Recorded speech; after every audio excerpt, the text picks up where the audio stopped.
Hola, bienvenidos todos una vez más a las pláticas que ofrecemos los miércoles del Colegio Internacional de Profesores de Cosbiología. El día de hoy nos acompaña el profesor Miguel Antonio Aranda Troncoso. Él es ingeniero en comunicaciones y electrónica por la Universidad de Guadalajara, docente de inglés como segunda lengua por la Universidad de Cambridge.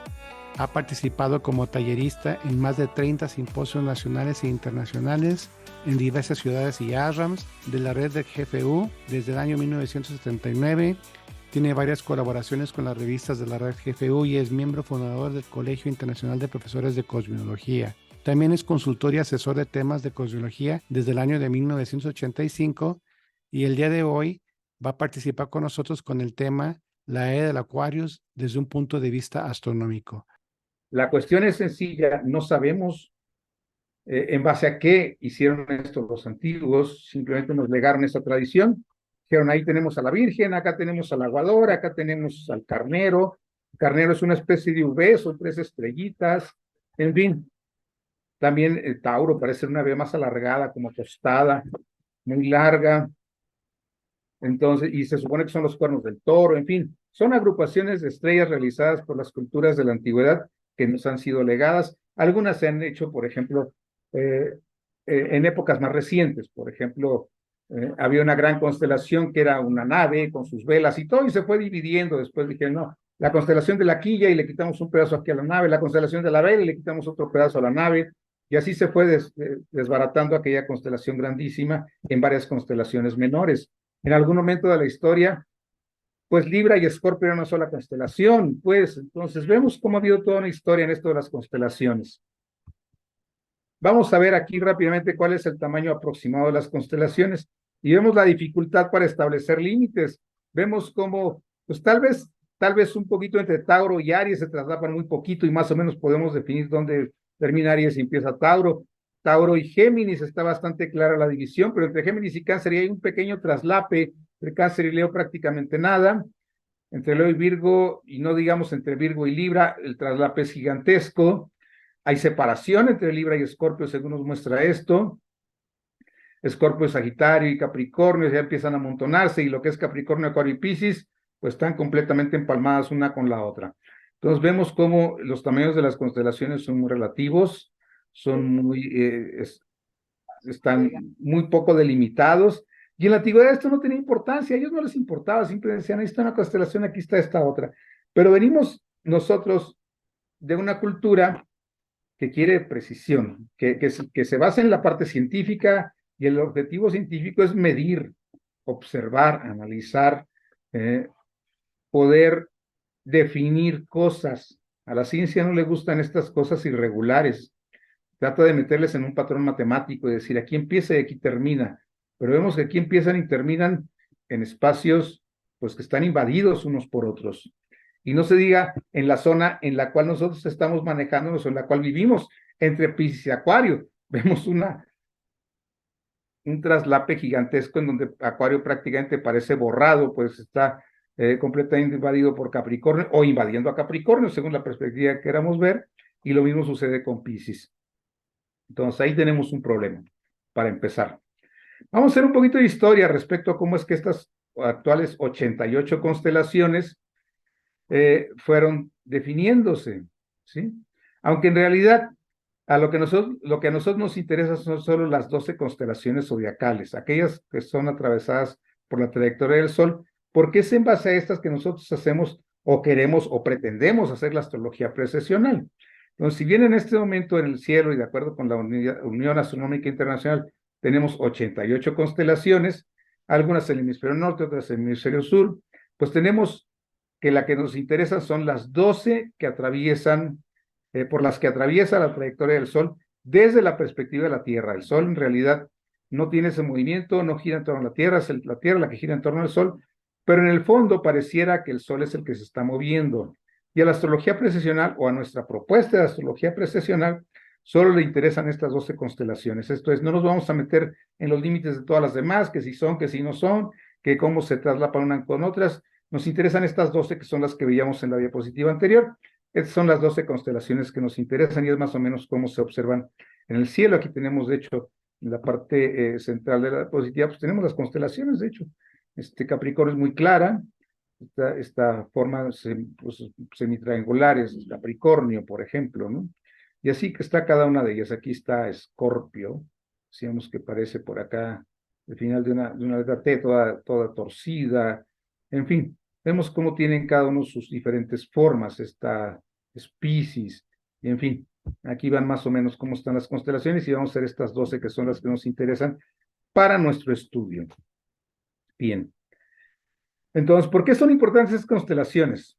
Porque se conectan con el principio y duración de las llamadas eras astrológicas. ¿Sí? Las eras astrológicas se basan en el desplazamiento de las constelaciones con respecto a los signos zodiacales tropicales. Un signo zodiacal tropical es lo que nosotros definimos de acuerdo con la fecha. Decimos el 20, 21 de marzo, dependiendo de la fecha, entra el sol al signo de Aries. Empieza la primavera, entra el sol al signo de Aries. En el momento del equinoccio, el momento exacto del equinoccio, lo podemos medir perfectamente. A partir de ahí tenemos 30 grados en el cielo, en lo que la Tierra se mueve 30 grados, aparentemente el sol se desplaza 30 grados y terminamos el signo de Aries. Cada año es lo mismo. Por eso le llamamos signos tropicales, estos signos zodiacales tropicales, puesto que se relacionan con los trópicos, se relacionan con las estaciones, se relacionan con la forma en que la Tierra va girando en torno al Sol. No tienen nada que ver con las constelaciones, o bueno, los nombres son semejantes o son iguales, si ustedes quieren. Es la única similitud que tienen con las constelaciones. Sin embargo, representan, y no nos vamos a meter ahorita en muchos detalles en este sentido, representan campos energéticos a través de los cuales se va manifestando ese impulso, esa energía solar, y es ahí que nosotros vamos viendo cómo se van dando los signos. Empieza el verano en junio, invariablemente en junio, en todas partes empieza el verano. Sabemos que estos signos están basados en el hemisferio norte, entonces no en todas partes empieza el verano en junio. En el hemisferio sur empieza el invierno. Entonces, están invertidos en el hemisferio sur. Sin embargo, nuestros signos se manejan siempre desde la perspectiva del norte, desde la perspectiva del hemisferio norte. Ahí se dieron, ahí se manejan. La mayor parte de la humanidad vive en el hemisferio norte porque hay más tierra en el hemisferio norte. Una parte de África, una parte de Sudamérica y Australia es lo que está más hacia el sur. La mayor parte de los continentes se encuentran en el hemisferio norte. Entonces, nuestra astrología se basa en el hemisferio norte. Pero esos son los signos. Y sin embargo, respecto a esos signos, hay un fondo de estrellas fijas que no corresponde. Y el 21 de marzo no estamos empezando la constelación de Aries, estamos empezando la constelación de Piscis. Ese desfase de cerca de 30 grados que se ha ido acumulando a lo largo de varios miles de años, lo hace aproximadamente 2000 años, pues más o menos coincidíamos y el 21 de marzo sí empezaba el signo de Aries. Se ha ido recorriendo, son más de 2000 años, pero bueno, se ha ido recorriendo y ahora estamos empezando el signo de la constelación de Piscis. El signo sigue siendo Aries, la constelación es Piscis. Bueno, este es un tema polémico que cada tantos años, o sea, no es que hay una regla, pero cada ciertos años alguien redescubre y se convierte en viral por ahí en las revistas, en los periódicos, en las redes sociales ahora, y nos dicen que estamos equivocados, que estamos desfasados los signos. Cualquiera que estudie astrología a fondo sabe esto, no tiene conflicto con esto, entiende que hay dos zodiacos al menos, uno de estrellas y otro simplemente de campos energéticos, que es el que nos funciona como humanos. Sin embargo, a niveles masivos, a niveles humanidad, a niveles de grandes culturas, pareciera que los signos del zodiaco de las estrellas tiene una influencia, y esas son las famosas eras precesionales. Bien, por eso tenemos que estudiar estas estrellas, ya sabemos que están desfasadas, y que el 21 de marzo apunta el Sol a la constelación de Piscis, y no a la constelación de Aries. ¿Sí? Sin embargo, estas divisiones de las que venimos hablando y que no son necesarias para saber en qué momento, en qué fecha empieza una era, pues en la antigüedad no había surgido esa necesidad, no les interesaba a los antiguos delimitar dónde empezaba una constelación, dónde terminaba la otra. A ellos no les importaba. Solo les querían saber qué estrellas pertenecían a cada constelación. Esas estrellas son de esta constelación, estas otras son de esta otra. Nadie le importaba saber cuáles eran los límites. Simplemente se asignaban estrellas. Estrellas hay muchísimas. Entonces, no todas las estrellas estaban asignadas a la constelación, pero algunas eran relevantes, decían, estas forman parte de la constelación. otras más tenues, a lo mejor no se incluían en las constelaciones, y a nadie se le había ocurrido trazar una rayita para decir dónde empezaba una constelación y terminaba la otra. A nadie se le había ocurrido en la antigüedad. Es un tema moderno completamente. Los sumerios, que son los primeros en legarnos un poco de esta astrología que conocemos ahora, no son los únicos. También los chinos tenían sus estudios, los egipcios y demás. Pero los sumerios distinguían 31 constelaciones en todo el cielo. No había las 88, no conocían el hemisferio sur. Entonces ellos tenían 31 constelaciones en el cielo y para describirlas utilizaban 66 estrellas, que eran como estrellas guías. Y estas posiciones ya se habían medido con bastante precisión en el 2300 a.C., 2340 a.C., en el famoso Mul Apin, un texto en escritura cuneiforme del cual tenemos algunos datos, tenemos algunas traducciones de lo que nos dice el Mul Apin, y son secuencias de estrellas, donde estaban y demás. Ya para esas fechas ya teníamos más o menos una idea de constelaciones, ya había 31, tal vez ya se tenían claramente todas las 12 zodiacales, había 66 estrellas importantes, en fin, ya había un estudio desde el 2340 a.C. en lo que es pues esta zona de la Mesopotamia, ¿no? En esta cultura sumeria, de los ríos Tigris y Éufrates, ¿sí? Y así, la primera delimitación importante del cielo para el cálculo del tiempo y el calendario fue realizada precisamente por los sumerios. Ellos, ¿por qué realizaron esta división? Para establecer una serie de meses. Ellos fueron los primeros en establecer un calendario de 12 meses. Y así dividieron la trayectoria del Sol a lo largo del año en 12 partes de igual tamaño, que son estas que tenemos aquí. Pero si nosotros vemos aquí respecto a las constelaciones, en aquel momento aún no se establecían los signos tropicales como los conocemos ahora, sino que eran constelaciones. Vemos cómo sus meses coinciden con la parte media de los signos o de las constelaciones, no coinciden con el inicio de la constelación. Y así tenemos a Nusano aquí a la izquierda, Nisano o Nisan, que después se convierte en Nisan entre calendarios más recientes después de los sumerios. Nisano era en el principio. Nisano tiene el día 15, está exactamente es el inicio de la primavera. El día 15 de Nisano es el inicio de la primavera. Y el día primero está a la mitad de la constelación de Piscis. Entonces, bueno, así es como ellos hacían sus calendarios. Esta división la hacían sobre lo que ellos llamaban Charranu. Charranu es lo que nosotros conocemos como eclíptica, el camino por donde pasa el Sol, la Luna y los planetas, o el zodíaco. Y específicamente el centro del zodíaco, pues la eclíptica es la trayectoria aparente del Sol en torno a la Tierra, y ellos le llamaban Charranu. De forma que el primer día de Nisano, como ya lo vimos, coincida con el punto medio de la constelación de Piscis, y el primer día de Aharu en el punto medio de la constelación de Aries, como lo estamos viendo aquí. Aquí se alcanza a distinguir en este círculo donde se ven el calendario de los antiguos sumerios. Ellos lo consideraban a la mitad de los signos. Ok. En este círculo de meses está desplazado 15 grados, como veíamos con respecto al zodiaco. Entonces solo les interesaba cierta relación indirecta con las constelaciones. No estaban tan fijados en las constelaciones. Y debido a la precesión con el curso de los siglos, ambos sistemas se fueron desplazando cada vez más. O sea, ya no coincidían con el día 15 de sus meses, el inicio del signo, sino que se iban desplazando. Llegó un momento que, como digo, coincidieron y después se siguió desplazando. Pero claro, ya la cultura sumeria había desaparecido para entonces.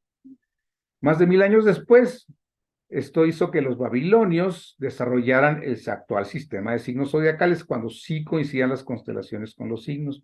Pero eso fue ya 1000 años después con los babilonios. Entonces, vemos pues que en la antigüedad no era tan importante la división de las constelaciones y sabían que se movían a través de muchos siglos y pues realmente ellos iban adaptando sus calendarios a todo esto. Después pasamos históricamente ya a épocas más recientes, Grecia y Roma, en donde tampoco nos indican que haya habido ningún límite en las constelaciones, no había rayitas en sus mapas, sí simplemente definían cuáles eran las estrellas que conformaban las constelaciones. Así tenemos, por ejemplo, a este personaje, Aratos, en su libro, La Fainómena, escrito cerca del año 270 a.C., en donde ya enumera 47 constelaciones, pero no cita ningún tipo de límite, no nos dice dónde empieza una y termina la otra. Eso es lo que nos legan los antiguos, es lo que ellos nos dejan, ¿sí? No dejan límites de las constelaciones. Entonces, ¿por qué nosotros buscamos límites de las constelaciones? Porque nuestra cultura sí lo necesita. Ellos no lo necesitaban. ¿Sí? No es sino hasta el siglo XV de nuestra era, cuando aparecen los primeros atlas celestes impresos. Cuando ya surge la imprenta, obviamente, surge la imprenta y alguien empieza a imprimir atlas celestes. Entonces, para poner los atlas celestes, como vemos, pues dibujaban la constelación, tenían las estrellas, pero también dibujaban la constelación, dibujaban la figura aquella que los antiguos habían representado en esos grupos estelares. Y entonces cuando surge la idea de, bueno, vamos poniendo dónde acaba una y empieza la otra.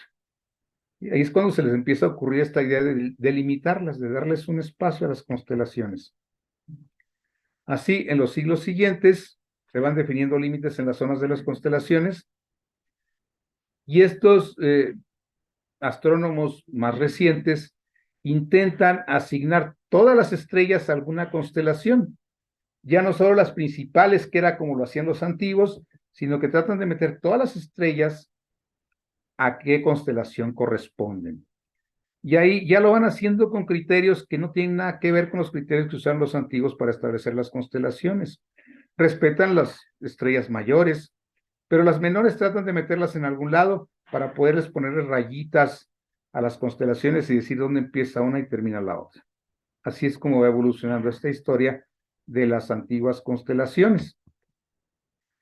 Pero estas rayitas, estas asignaciones variaban entre diferentes autores, y las líneas que definían dónde terminaba una y empezaba la otra se hacían cada vez más sinuosas, se hacían cada vez más exóticas, es decir, ponían más curvas para poder incluir todas las estrellas en alguna constelación, y le metían mucha imaginación a todo esto. Y después se empezó a tomar la costumbre también de definir, de darles nombres a las estrellas.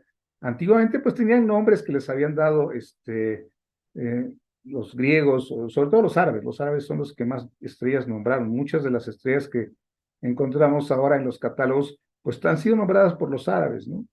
Ahí está Aldebarán en el ojo del toro, Antares en el corazón del escorpión, en fin, todas esas estrellas son nombres árabes. Sin embargo, pues ya con una idea, estamos hablando del siglo XV, siglo XVI, empieza la idea, el paradigma científico y demás. Entonces empiezan a ubicar un catálogo, una forma más científica de establecer cuáles son las estrellas. Y se les empiezan a dar títulos, se les empiezan a dar más bien una categorización a través de letras griegas. La estrella más brillante de una constelación es la estrella Alfa. En este caso, Alfa Arietis sería la estrella más brillante de la constelación de Aries. La estrella que sigue en brillo, pero menor que la alfa, se llama la estrella beta, en este caso beta de la constelación de Géminis. ¿Para qué? Para hacer un catálogo un poquito más estructurado y no simplemente tenerse que aprender todos los nombres. Entonces, eso fue un convenio unificado. Se le empiezan a poner estos nombres a las estrellas, estas denominaciones a las estrellas, y esto ya va haciendo, pues, una teoría un poquito más estructurada, una visión más científica. Ya no es la visión antigua simplemente de decir, aquí están esas estrellas y estas estrellas conforman esta constelación. Ahora ya se trata más bien de ir estableciendo criterios. Eso es lo importante. Así llegamos ya a nuestra época, en 1922, ya hace un poquito más de un siglo, estamos cumpliendo un siglo con esto, una Asamblea General de la Unión Astronómica Internacional. Después de muchas deliberaciones, después de muchas pláticas, en donde inclusive se regateaban estrellas, decían, ¿sabes qué? No, mejor se la damos a esta otra, no, mira, es que esta tradicionalmente está aquí, pero ya se ve mejor acá. Se regatearon estrellas de cuáles estrellas correspondían a qué constelación. Bueno, criterios más científicos, menos dijéramos, afines a los criterios antiguos, que como digo, a veces desconocemos qué criterio utilizaron los antiguos para determinar qué estrellas correspondían a cada constelación. Pero bueno, ya, nuevo paradigma, nuevos científicos, nuevos investigadores, nuevas visiones, y se les ocurre que ahora tienen que hacer algunas pequeñas delimitaciones de dónde están las estrellas. Si se fijan, este mapa y ya vemos puras líneas rectas en las divisiones de las estrellas. Líneas rectas, ángulos rectos. Ese fue el criterio. Y entonces le encargan a este astrónomo de origen belga que defina exactamente los límites de las constelaciones con zonas rectangulares. Como decíamos, el criterio era líneas rectas, ángulos rectos, siguiendo la red de medición de las coordenadas celestes, la declinación y la ascensión recta. Hay varios sistemas de coordenadas celestes, este es uno de ellos, declinación y ascensión recta. La declinación es un poco como lo que conocemos como latitud, y la ascensión recta es lo que conocemos como longitud, pero tienen otro marco de referencia, por eso cambian los nombres simplemente. Entonces, pero se utilizan en coordenadas celestes, la ascensión recta y la declinación. Entonces, este señor dirige al equipo y ellos son los que van definiendo dónde ponen los límites. Todos los límites tienen que ser con líneas rectas, con ángulos rectos. Y entonces eso empieza a definir, pues con claridad, dónde termina una constelación, dónde empieza otra, pero de acuerdo a la visión del siglo XX, no a la visión de los antiguos sabios que establecieron dónde están las constelaciones. Y como digo, algunas estrellas fueron cambiadas inclusive de constelación.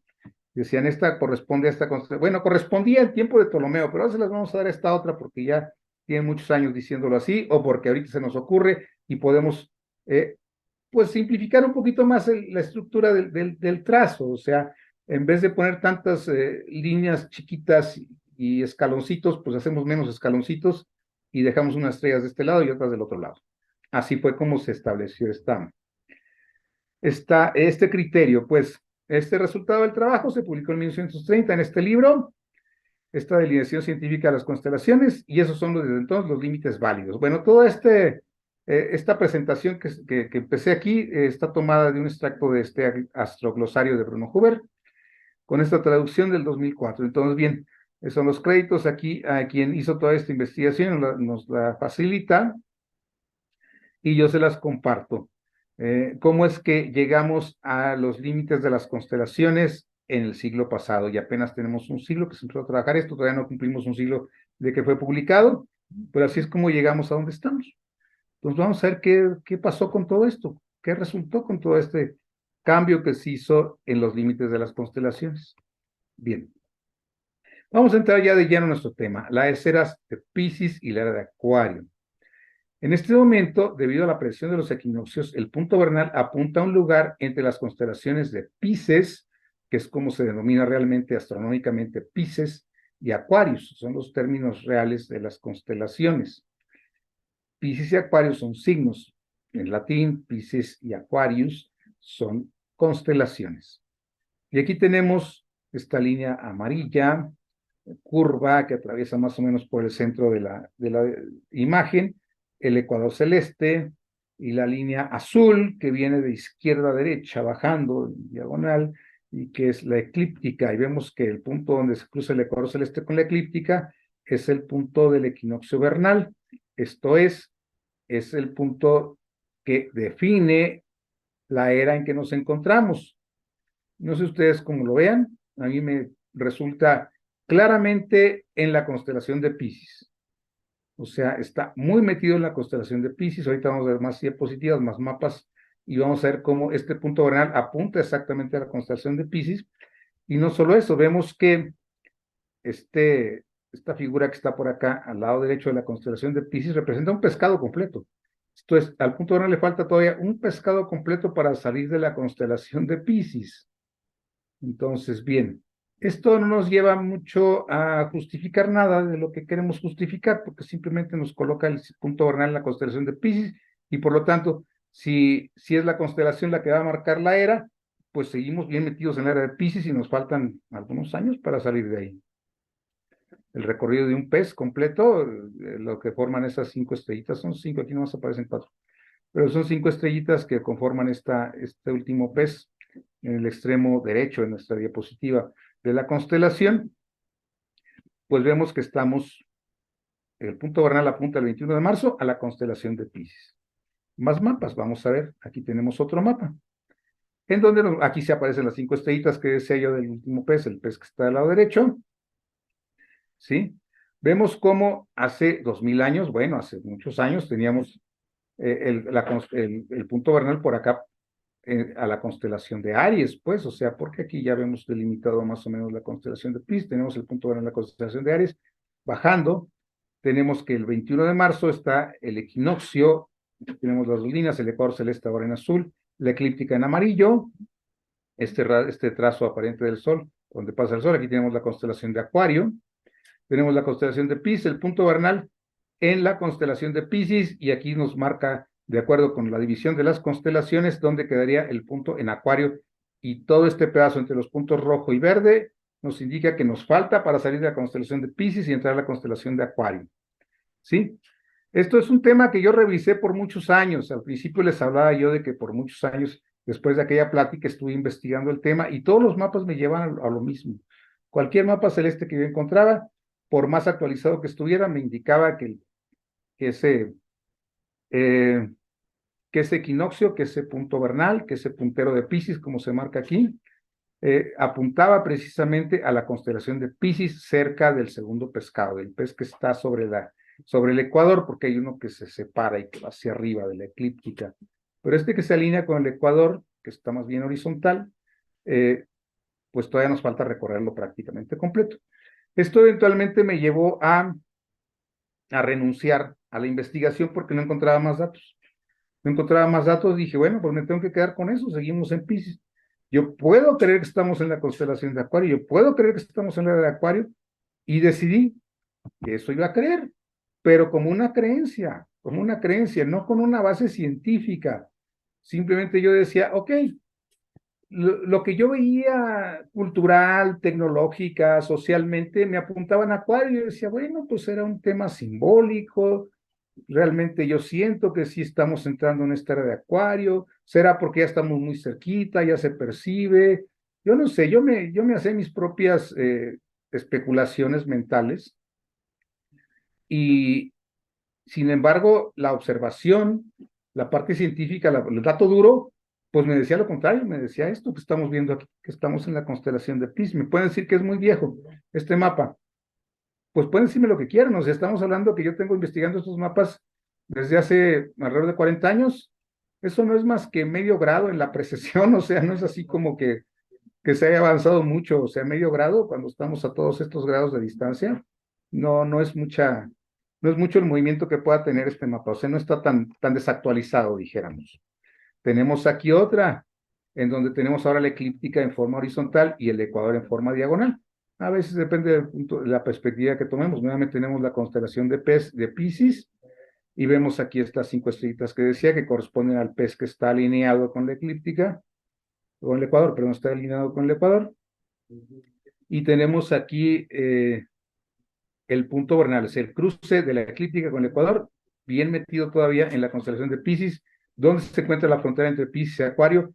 Todo esto enfocándonos en las divisiones de los signos que hicieron en 1920, 24, 22, 1922. O sea, me estoy yendo por las delimitaciones de las constelaciones de aquel año, que son las que los científicos aceptan, que son con las que los científicos trabajan, y que es lo que cualquier aficionado a la astronomía nos rebate. El punto vernal, de acuerdo a la división de las constelaciones modernas, está en Piscis, y eso no lo podemos alegar.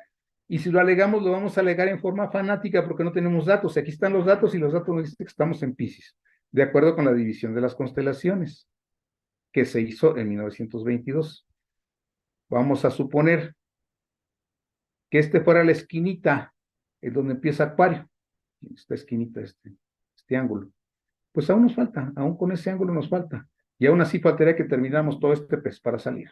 Bien, bien. Vamos a ver, vamos a continuar con esto.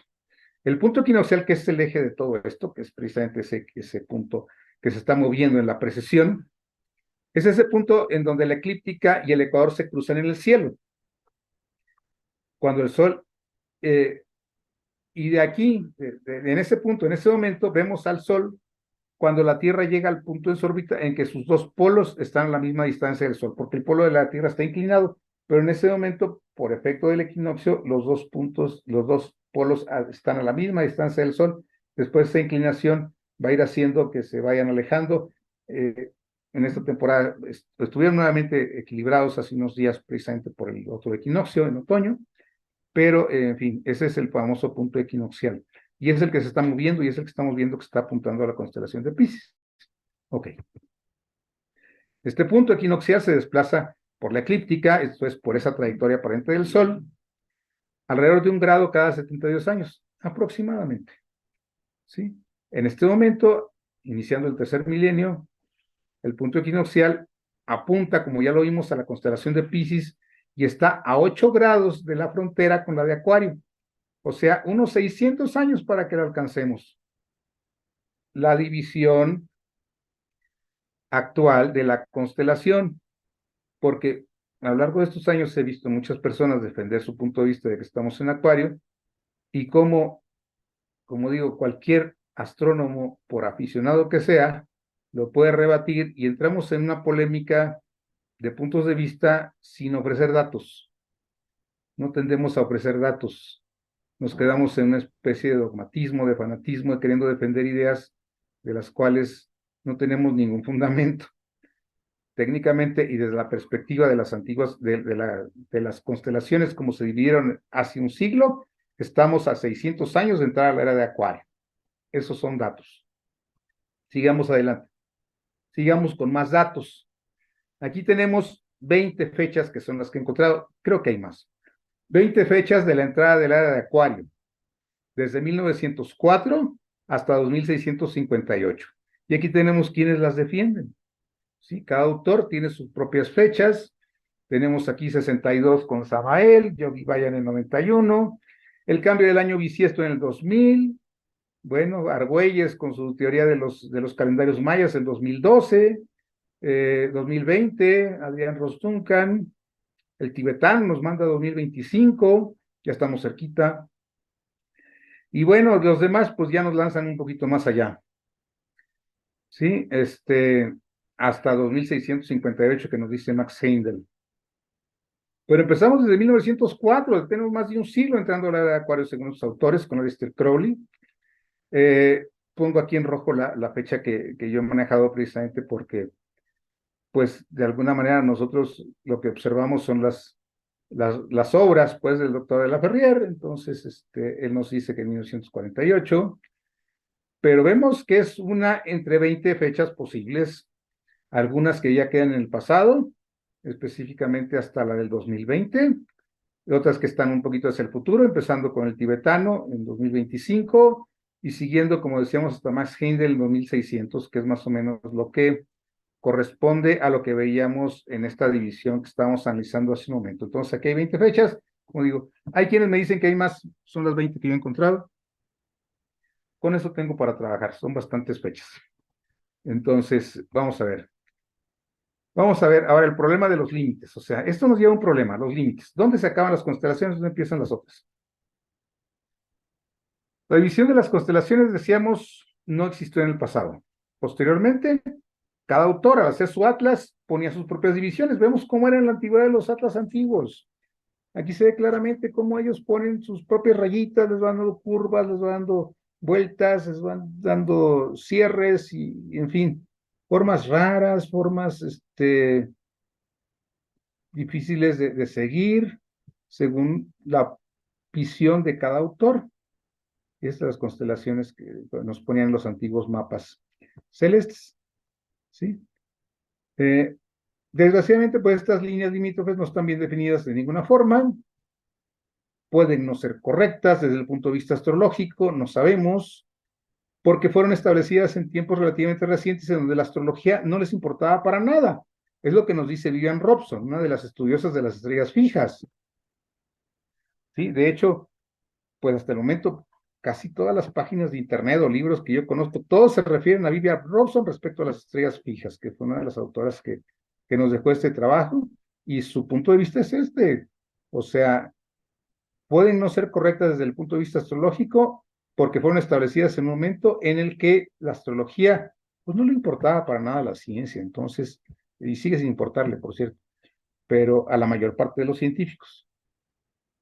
Entonces, pues no les importó dónde ponían las divisiones, simplemente.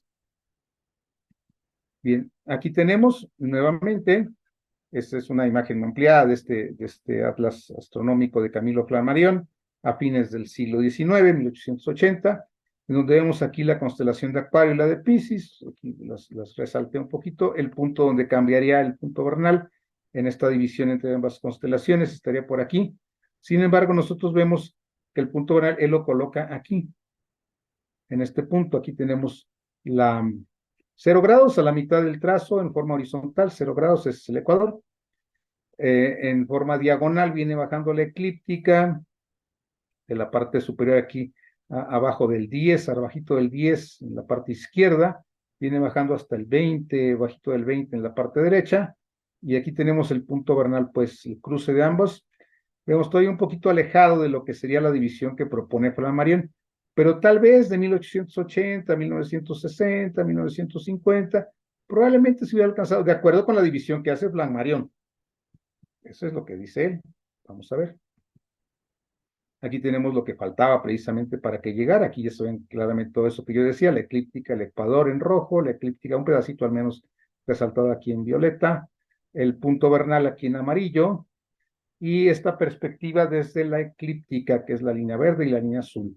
Lo que faltaba para que llegara la eclíptica desde la línea verde a la línea azul. Lo que me parece curioso es que si hacemos la perspectiva desde el ecuador, la línea amarilla vertical, no estaba tan lejos la entrada de la era. Sabemos que la perspectiva cuenta, eso es a lo que quiero referirme en este momento, la perspectiva cuenta. Si yo tomo en cuenta la eclíptica, esto es, lo hago desde una perspectiva astrológica eclíptica, que es la astrología que nosotros manejamos, pues el rango va desde la línea verde hasta la línea azul, para que lleguemos al límite de la constelación de Acuario con Piscis, que es un rango bastante amplio en 1800, bueno, este ya es en 1904, ¿sí? Que es la época de Flammarion. Pero la línea amarilla desde la perspectiva ecuatorial ya nos fija la división muy cercana. Entonces aquí tenemos una situación también con la perspectiva que vamos a ahondar ahorita más adelante. Bien, vamos a seguir. Y vamos a ver qué pasó con algunas estrellas. Vamos a hacer un poquito de historia. Cerca del año 150 después de Cristo, Ptolomeo escribió su Almagesto. Él se basa en escritos anteriores, en este caso el caso de Hiparco de Nicea, y hace mención de las estrellas de las constelaciones, es decir, designa qué estrellas corresponden a qué constelaciones. Eso es lo que nos interesa en este momento, en este giro que estamos haciendo de lo que estamos analizando. ¿Qué estrellas asignó Ptolomeo a Acuario en base a escritos anteriores? Aquí tenemos, de acuerdo con Ptolomeo, las distancias de las constelaciones, los límites de las constelaciones, qué estrella, en dónde está la estrella. Por ejemplo, aquí tenemos en la primera parte, arriba a la izquierda, Virgo. Aquí está Libra, Escorpio, están todos los signos en la parte izquierda.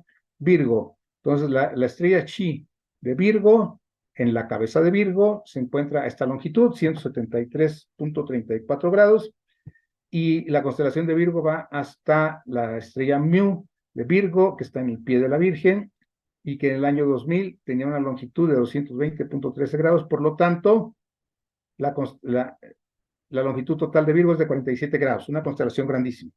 Bueno, siguiendo con eso, vamos a centrarnos en las que nos interesan. Acuario, con todos estos datos que ya les comenté, pueden ustedes seguirlos aquí. La correa del aguador, empieza ahí Épsilon de Acuario, termina la constelación en la corriente del aguador, en la estrella número 108 Acuario, esa no tiene ni siquiera letra, en la corriente del aguador a 350 grados, por lo tanto Acuario, de acuerdo con esto, tendría 39 grados de longitud, y Piscis tendría 41, siguiendo este mismo criterio. Estos límites de las constelaciones, de acuerdo con Ptolomeo, y la longitud corregida, que hay una longitud corregida aquí más a la derecha, resulta del traslape de que se le da a la constelación más corta. Y estos datos, aquí está la fuente, se derivan de estos autores en 1982. Ok. Datos duros nada más, no nos vamos a meter a analizarlos en detalle, esto para los investigadores ahí se queda. Bien. Ahora las constelaciones zodiacales, aquí nuevamente las tenemos. ¿Cuántos días? De acuerdo con Wikipedia, ¿cuántos días tarda cada constelación? De acuerdo con lo que dice el doctor Laferrier en sus circulares, ¿cuántos días menciona él? Y cuántos grados de acuerdo con la longitud que tienen, de acuerdo con Ptolomeo. Vemos discrepancias. Hablando específicamente, y por poner un ejemplo, Aries nos dice la Wikipedia que tendría 25 días, el doctor Lafayette nos dice que son 27 días, y Ptolomeo nos dice que son 20 grados, que son aproximadamente 20 días. Vemos discrepancias, cada autor les da diferente tamaño a la constelación. Acuario, en la Wikipedia nos habla de prácticamente 24 días, el doctor Lafayette le da 35 días, y de acuerdo con Ptolomeo serían 39. Hay discrepancias importantes. Lo mismo pasa con Piscis, de 37.8, 27 y 41 días o 41 grados. Vemos que hay discrepancias en cada quien mide las constelaciones de acuerdo a diferentes criterios, por lo que estamos viendo aquí. Bien, seguimos adelante. ¿Sí? En fin. Entonces, si nos vamos a esto, nos vamos a Ptolomeo, es posible trazar sobre un mapa estelar más o menos la localización aproximada de donde los astrólogos griegos hubieran colocado esta división entre Piscis y Acuario, misma que vamos a ver con una línea azul en el mapa de la siguiente diapositiva. Vamos a analizar esto. ¿Dónde más o menos los antiguos hubieran dicho que se encontraba la división? Aquí vemos el punto vernal en el año 2000.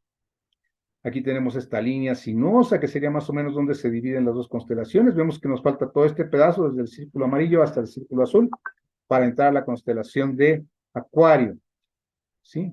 Trazado de acuerdo al catálogo de estrellas de Ptolomeo, su Almagesto, y a su vez basado en el catálogo de estrellas de Hiparco anterior a la era cristiana, de acuerdo a cómo ellos veían las constelaciones. Sin embargo, aquí aparece algo que me parece sobre todo interesante. Estas tres estrellitas que están resaltadas aquí en la parte baja de la diapositiva entre un círculo y que están inclusive limitadas aquí por un pequeño triángulo que no aparece en la versión original de la diapositiva. Esto lo hice yo. Estas tres estrellitas que están en esta zona y que Ptolomeo asigna a la constelación de Acuario. Vamos a ver qué pasa con esas tres estrellitas que son el eje de toda esta plática, y todo esto ha sido para llegar a estas tres estrellas. Vamos a trabajar con ellas. La única diferencia de los catálogos modernos de estrellas y los antiguos de Ptolomeo en la Grecia clásica son estas tres estrellas al fondo a la izquierda. Aparecen como de Acuario. Ptolomeo nos dice que estas tres estrellas corresponden a la constelación de Acuario. Se pueden distinguir en la parte baja, circuladas. Aquí están las tres estrellas juntadas por las líneas haciendo un pequeño triángulo. Estas tres estrellas, Ptolomeo se las asigna a Acuario, pero que actualmente en ese regateo que existe de las estrellas se asigna a la constelación de Cetus, en la ballena. Vamos a ver mapas, ¿sí? Todas las demás estrellas se siguen localizando tal como las describió Ptolomeo hace ya casi 20 siglos. Ok. Todas las demás estrellas siguen correspondiendo a la constelación de Acuario. Aquí tenemos una imagen completamente actual de la Asociación Astronómica Internacional, de la Unión Astronómica Internacional, en donde aparecen los límites de Acuario, de acuerdo a lo que decíamos, establecidos en el 22, publicados en el 30 del siglo pasado. Estas son las divisiones, estas son las estrellas que corresponden a Acuario. Estas tres no corresponden a Acuario, están asignadas a la constelación de Cetus. Algunos lo traducen como la ballena, ¿no? Una especie de monstruo marino. Entonces, estas tres estrellas que Ptolomeo le asignaba a Acuario, pues se asignan actualmente a la constelación de la ballena. Aquí nuevamente vemos el punto vernal. Aquí tenemos en la parte izquierda el cero, que es la latitud y que es el ecuador, y atravesado aquí por la línea azul, que es la eclíptica, y vemos cómo pues nos falta este pedacito para entrar a lo que es el límite de la constelación de Acuario, sin que acabamos de salir de la de Piscis, que aquí aparecen estas 5 estrellas que decía yo, y que nos falta un buen pedazo. En este punto ya vemos como decimos, bueno, pues a lo mejor no nos falta tanto, ¿verdad? Ya no son 600 años para que entremos a Acuario, aunque no acabemos de salir de Piscis, también eso es cierto, pero ya se ven un poquito más. Pero estas tres estrellas ya las cruzamos, el punto vernal ya las cruzó, y Ptolomeo se las asignaba a Acuario. Y este son el punto del debate, y esto es lo que me llama la atención. Vamos a continuar. Estas estrellas, ya verificado, aquí están los datos para que ustedes puedan meterse y corroborar esto que encontré. En el libro 8 del Almagesto de Ptolomeo, estas estrellas se las describe como la 43, 44 y 45, con esta descripción. ¿Sí? Que bueno, la descripción no tiene caso si no tenemos todo el contexto, pero así es como él las describe. ¿sí? 43, 44, 45 son los números que les da, y estas son la descripción de dónde se encuentra, de acuerdo con el dibujo, el chorro del agua, si está al norte, si está al sur. Bueno, esto ya habría que tener más contexto, pero lo pueden corroborar. Sin embargo, estas tres estrellas ahora forman parte de la constelación de Cetus y están listadas como de esta forma, con números. No son tan importantes, no son tan brillantes, no son tan relevantes, y aparecen como la de Ceti 2, Ceti 6 y Ceti 7. Son la estrella 2 de Ceti, la estrella 6 de Ceti y la estrella 7 de Ceti, ¿sí? De la constelación Ceti, que no es una ballena, es una especie de monstruo marino mitológico ahí. Después vamos a ver esta imagen con más detalle para que veamos algunos puntos interesantes. Aquí, si pueden observar en la parte superior derecha, en el cuadrante superior derecho, se ve la cruz de la eclíptica con el ecuador y vemos cómo esas tres estrellitas ya fueron tocadas por el punto vernal. Interesante. Ok, aquí, como vemos, aparecen esas tres estrellas ya resaltadas ahí en el dibujo, en la parte inferior derecha. Estas estrellas, ¿por qué se quedaron en la constelación de Ceti? Porque ya en grabados anteriores, no de Ptolomeo, sino de los siglos XV, XVI, ya se habían asignado a la constelación de Ceti. No fue que se las quitaran durante la división de los años 20 del siglo pasado. No, ya anteriormente, ya otros astrónomos ya se las habían asignado a la constelación de Ceti.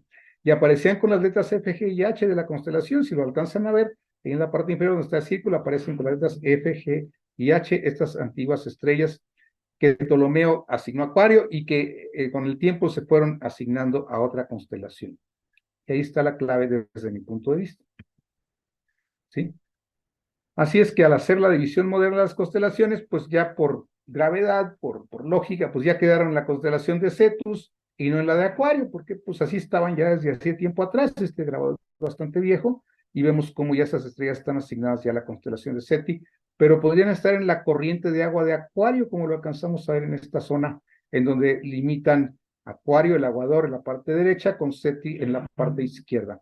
Podrían formar parte de esta corriente de agua que daría el giro un poquito más a la izquierda para después desembocar o ir a parar a la boca del pez austral, que es otra constelación, pero que bueno, también está de alguna manera relacionada con Acuario porque está en la misma zona. Bien. Aquí tenemos estas estrellas en un mapa moderno, están delimitadas perfectamente por el círculo, nos muestra dónde están. Vemos que hay otras dos por ahí, menores todavía, entonces por sí no son muy grandes, pero aquí aparecen esas estrellitas en la constelación de Ceti, ok, o Cetus. Aquí vemos arriba Piscis, no se ve a la derecha Acuario, pero ahí está a la derecha, y ahí están estas estrellitas, ok. Ahora vamos al marco de referencia. Ya encontramos tres estrellitas que están más hacia la izquierda, que nos pueden dar alguna luz al respecto de esto. Debemos saber que en la antigüedad no siempre se utilizó la eclíptica como marco de referencia para hacer astrología. En ocasiones se utilizaba el ecuador. Entonces tenemos dos marcos de referencia, lo que llamamos círculos máximos. Un círculo máximo es ese círculo que está exactamente en la parte más ancha de una esfera, ¿sí? Esto es, nosotros una esfera la podemos cortar en circulitos desde muy arriba, dijéramos los polos, hasta diferentes latitudes, vamos bajando o vamos subiendo si venimos del sur, hasta allá el Ecuador. El Ecuador es círculo máximo, está en la parte más gorda, la parte más ancha de la esfera. Y así podemos tener círculos máximos. Tanto el Ecuador celeste como la eclíptica son círculos máximos, y ambos han sido usados de referencia para hacer astrología. Nosotros usamos básicamente la eclíptica.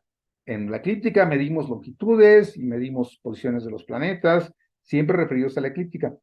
Pero no siempre se usó la eclíptica como marco de referencia. Y este es un punto fundamental en esta propuesta que yo llamo de astrología precesional. ¿Por qué estoy haciendo una propuesta de astrología precesional? Porque si yo me voy a un marco de referencia de la eclíptica, la astrología precesional no me funciona. Vamos a ver. Sin embargo, la referencia ecuatorial no es desconocida. La referencia ecuatorial, por ejemplo, nosotros medimos los aspectos, los ángulos entre un planeta y otro, entre un punto y otro y un planeta, en base al ecuador. Ahí hablamos de los aspectos.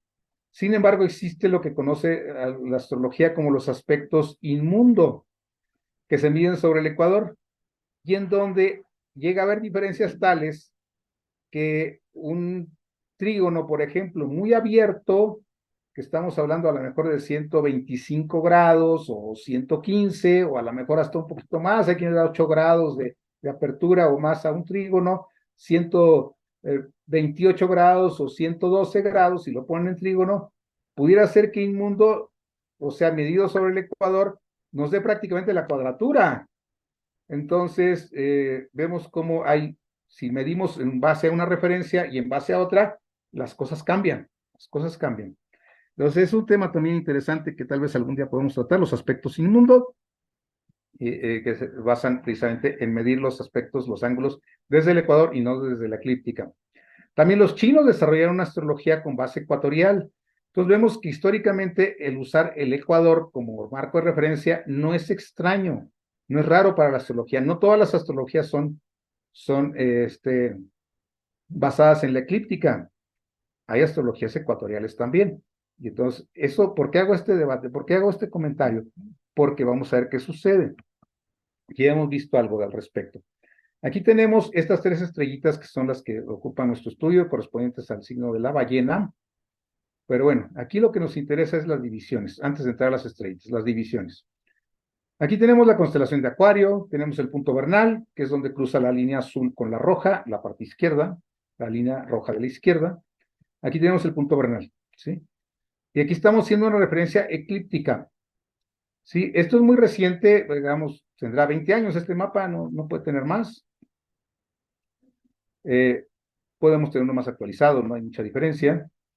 Y vemos cómo todavía falta todo este tramo del punto vernal para que cruce la esquinita superior izquierda de la constelación de Acuario. Esto es, falta todo este tiempo en lo que recorre de la primera línea roja a la segunda línea roja, bajando hacia la derecha, para que toquemos la esquina superior izquierda de la constelación de Acuario, de acuerdo con la división que estamos manejando, la división de las constelaciones modernas. No estoy tomando todavía en cuenta esas 3 estrellitas y estoy tomando como referencia el marco de la eclíptica. Por eso están aquí estas rayas perpendiculares a la eclíptica. Estoy tomando como referencia la eclíptica. Pero todavía nos faltarían muchos años para esto. ¿Sí? Sin embargo, si hacemos la proyección ecuatorial, ¿sí?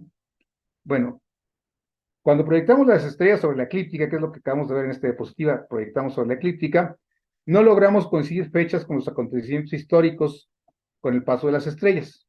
O sea, no nos dicen mucho, ¿sí? Vemos que inclusive en este marco de referencia, donde la segunda línea roja, la que está más hacia la derecha, ni siquiera ha alcanzado las 3 estrellas de la constelación de la ballena o de Cetus, que activamente Ptolomeo asignaba a Acuario. Aquí se pueden distinguir, ya si sigamos siguiendo la plática, vemos estas 3 estrellitas aquí en la parte, entre el 10 y el 20 del lado izquierdo, ¿sí? Ahí están las 3 estrellitas, abajo de Cetus, donde dice Cetus.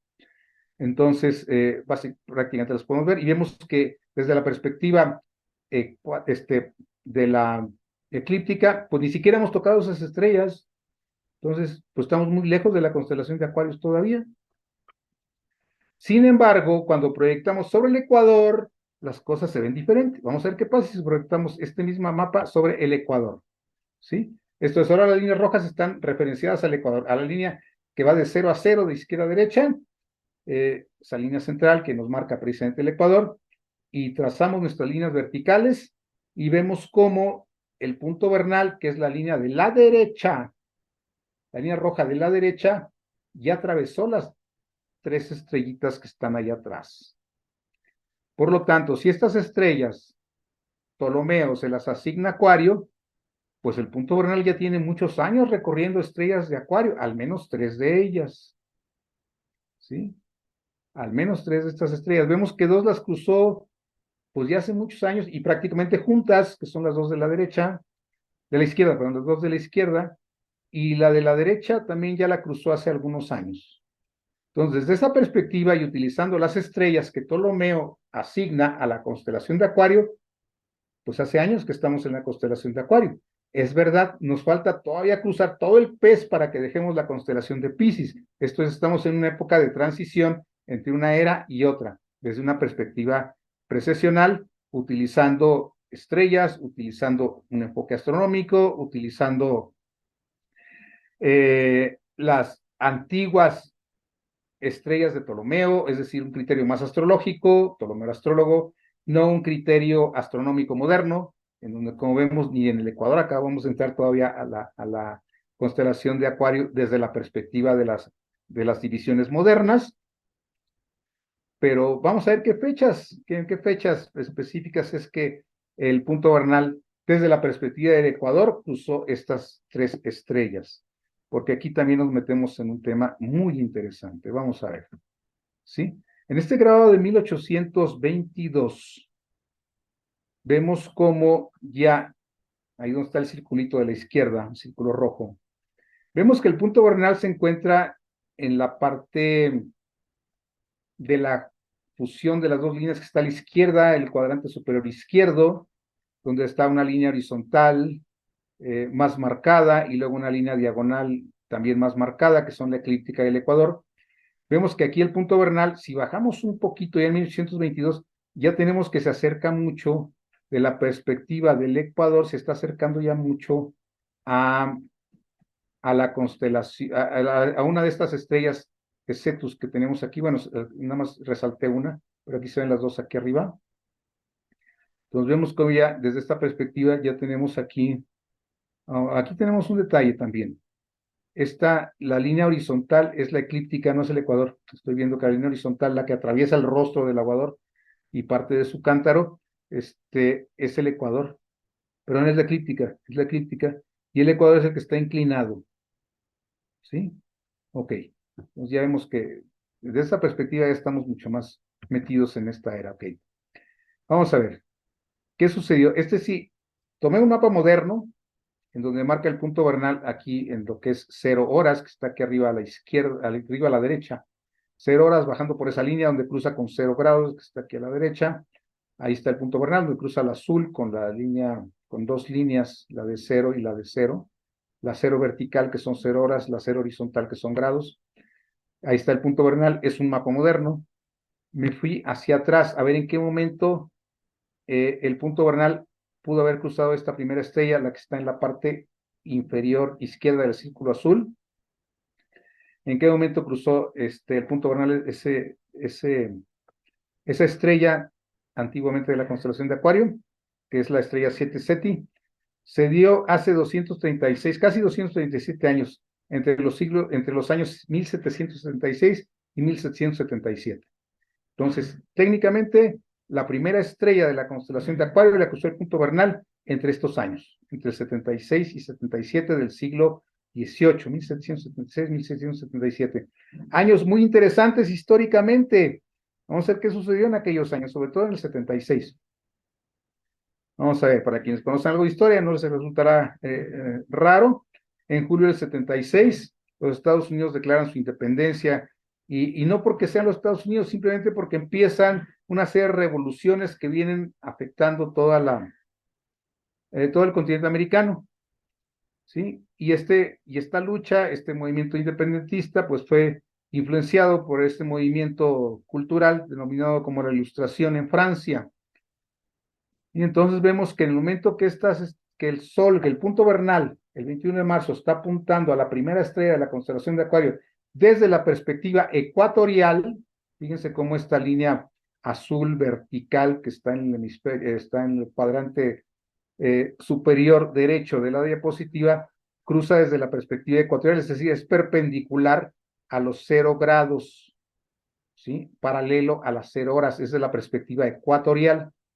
Desde la perspectiva ecuatorial, surge este cruce de la primera estrella de Acuario por el punto vernal y empieza una efervescencia debida a un movimiento de filósofos, de pensadores, de personas pensantes en Francia que desata una independencia de los Estados Unidos, y eventualmente, unos años después, cuando más o menos está cruzando la siguiente estrella, están muy cercanos, estas dos estrellas están muy cercanas. Si lo vamos para atrás, vemos cómo está 7 Ceti y 6 Ceti están muy pegaditas, más o menos por esas fechas, o entre el paso de una y la otra.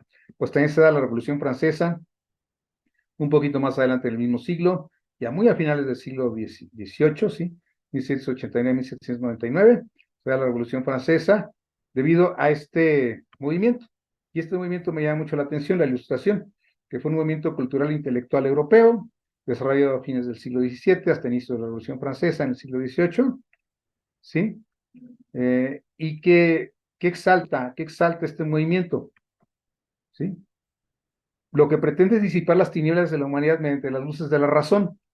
Y si esto no nos suena al inicio de una era de Acuario, pues no sé qué más nos podría sonar al inicio de una era de Acuario. O sea, empieza el uso de la razón para disipar tinieblas. Y por lo tanto, el siglo es conocido como el siglo de las luces, ¿sí?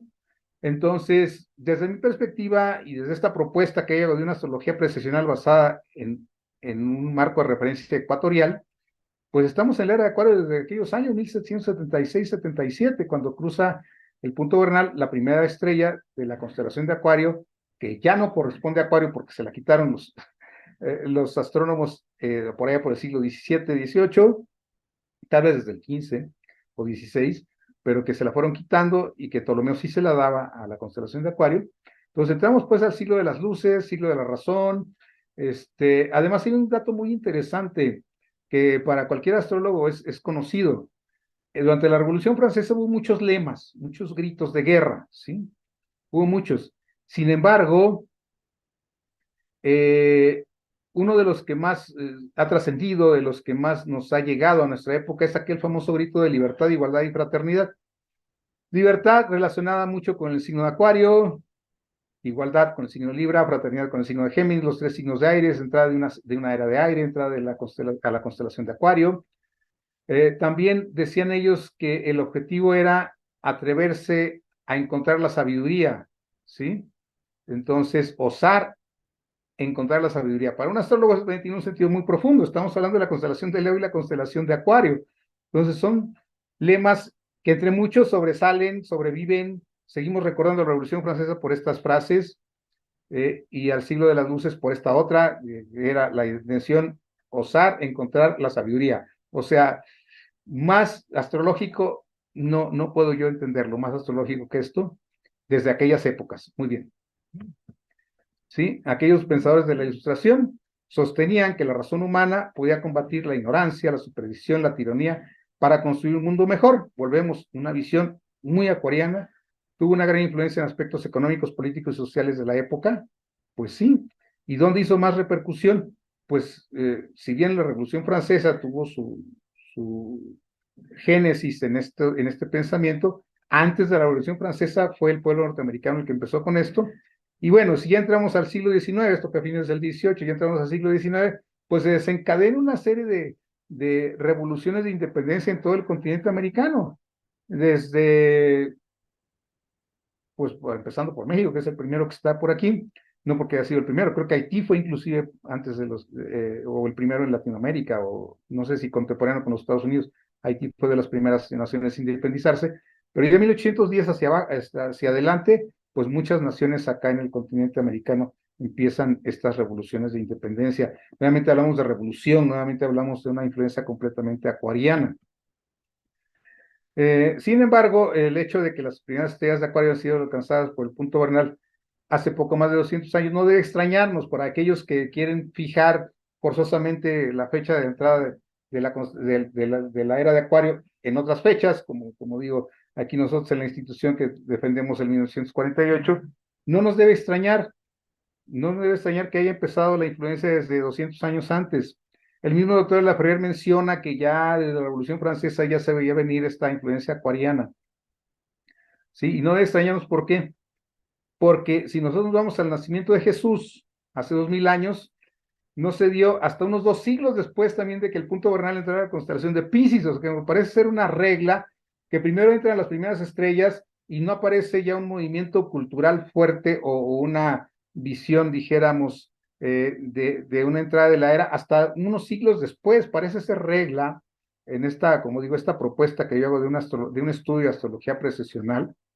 Vemos aquí dónde se encontraba el punto vernal en el momento, en el año cero, por como quien dice, cuando aparece Jesús, se encontraba ya, pues bien entrada la constelación de Piscis, ya habían pasado también un par de estrellitas, y más o menos en esta zona donde está la línea roja, es donde se encontraba el punto vernal en el momento que la historia ubica más o menos el nacimiento de Jesús, que sabemos que no es exacto porque no es el año cero, sea, debe haber sido un poquito antes, porque ya para el año 0, pues ya Herodes ya no vivía y detalles así, pues, pero esos son temas también que podremos platicar en otro momento. Vemos cómo también en la constelación de Piscis la llegada de este iluminador, pues se da hasta siglos después de que la constelación de Piscis de que el punto vernal hubiera ya entrado a la constelación de Piscis.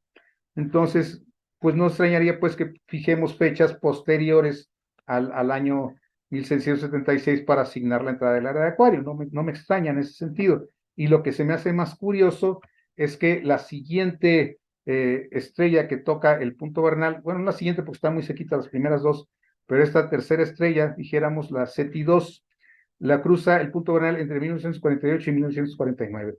Entonces vemos cómo pues coincide con algunas de las fechas que teníamos por ahí en alguna de las tablitas que presenté durante la plática.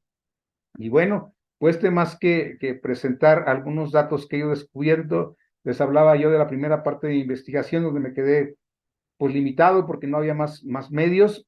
Pasaron muchos años y en un momento dado, a raíz de ciertas inquietudes que despertó en mí una pregunta que me hicieron, pues me di cuenta de que pues ya vivimos una época diferente, teníamos internet, teníamos datos, teníamos Google, teníamos cosas que nos podían ayudar más. Retomé la investigación y hace algunos años encontré estos datos que me parecieron muy interesantes. Sigo trabajando con este tema, sigo trabajando con todo lo que es la astrología precesional y bueno, pues ya les iré actualizando los datos que vaya encontrando. Por el momento, pues les agradezco mucho su paciencia, su participación. Algunos puntos yo sé que son un poquito áridos, un poco complicados. Estamos hablando de astronomía, estamos hablando de cosmografía, estamos hablando de temas, pero de datos duros también, de temas a veces complejos, pero datos duros que pueden demostrar algo de lo que hablamos mucho, pero sabemos poco.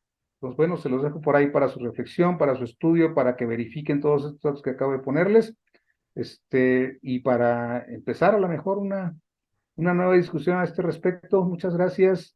Y pasamos pues a nuestra siguiente parte de preguntas, de parte del COIPO y el mío personal. Pues le agradecemos esta paciencia y agradecemos que nos sigan viendo por ahí, si no en vivo, bueno, ya nos podrán analizar la plática un poquito más adelante. Muchas gracias y buenas tardes.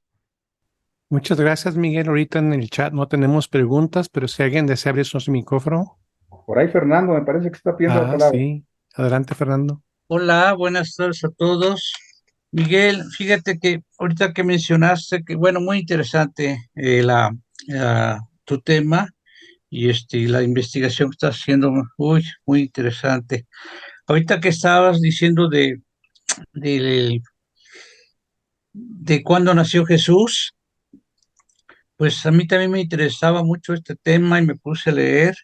Y resulta que 300 años después de que murió Jesús, eh, se realizó el concilio ecuménico, De el Nicea. primer concilio de Trento, y entonces el tema principal fue ponerse de acuerdo en la fecha de la crucifixión de Cristo para poder celebrar la Semana Santa, y por mayoría de votos dijeron que la primera luna llena de primavera, ¿ves?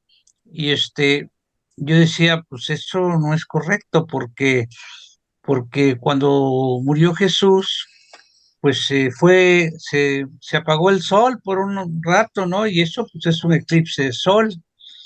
Y el eclipse de sol se da en luna nueva, no en luna llena. Pero como fue por decisión por mayoría de votos, pues decidieron eso, ¿no? No sabía mucho de astronomía los representantes de Cristo, ¿verdad?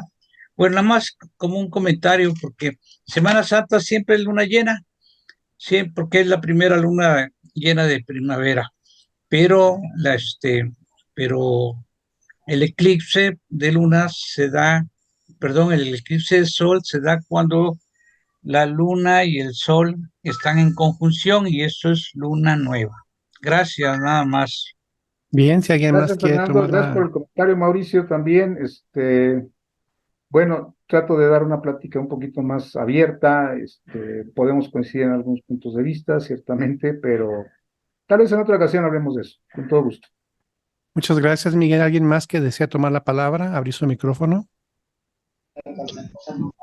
Buenas tardes, muy Yo agradecida. quisiera agradecerle a Miguel por su exhaustiva investigación. Gracias. Hay problemas técnicos con su en su internet. Carmen, ¿tú quieres decir algo? Carmen de Colombia. Les decía que estoy muy agradecida.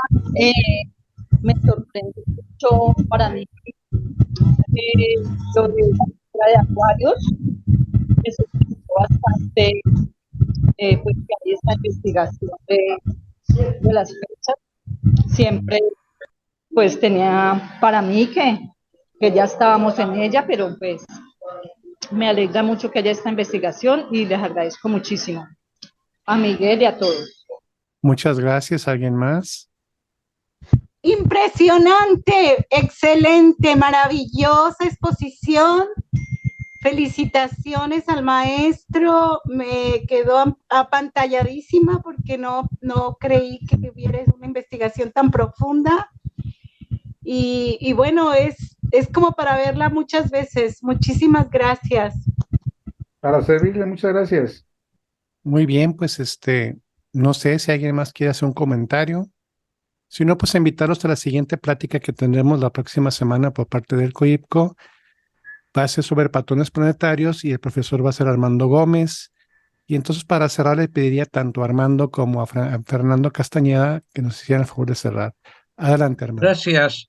Bueno, yo quiero informarle a todos que ya sabemos dónde va a ser el próximo simposio internacional de cosmobiología en la Semana Santa del 2024 y va a ser en Durango, ¿eh? Así es que desde ahorita planeen sus vacaciones de Semana Santa para que vayan a Durango.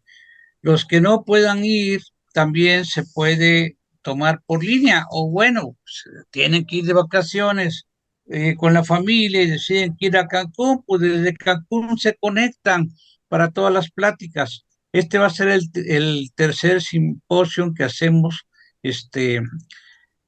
híbrido, como le llaman ahora, ¿no? Que va a ser presencial y va a estar en línea.